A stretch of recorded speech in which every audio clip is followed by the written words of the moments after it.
While the Delhi deadlock continues, AAP chief Arvind Kejriwal, speaking to the media, said that he was going to take up the issue of the sting operation on BJP with both the Lieutenant Governor and the President of India.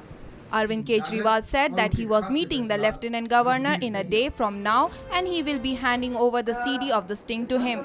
He said it was the duty of the Lieutenant Governor to ensure that the constitution was being followed in Delhi. इस CD की copy और इसकी पूरी transcript हम LG साहब को देंगे। कल सुबह 9:30 बजे का अपॉइंटमेंट मिला एलजी साहब से। मैं कल शाम से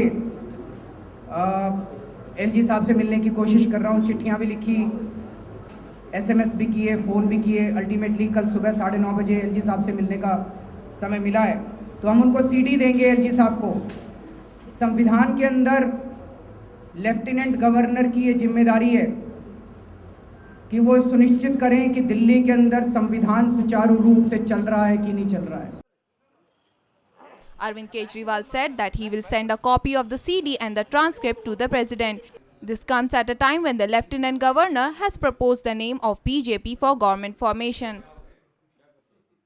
हम राष्ट्रपति जी को भी सीडी की कॉपी भेज रहे हैं, राष्ट्रपति जी को भी हम उसकी ट्रांसक्रिप्ट भेज रहे हैं। अभी मामला राष्ट्रपति जी के पास है। राष्ट्रपति जी को एलजी को उचित दिशा निर्देश देने हैं। हम राष्ट्रपति जी से भी निवेदन करेंगे कि वो बीजेपी को सरकार बनाने के न्योते का जो एलजी साहब ने प्रस्ताव रखा है उसको खारिज कर दें। Kejriwal said that BJP for no reason was scared of elections in Delhi. He asked when the Home Minister was of BJP and BJP has 7 MPs in Delhi, then why were they thinking twice? BJP को चुनाव कराने से डर किस बात का? अभी कौन ऑपोजिशन है और कौन रूलिंग है ये आपको कैसे पता? बीजेपी को ऑपोजिशन में बैठने का तो वो करे ना। मैं कह तो रहा हूँ कि वो भाई अगर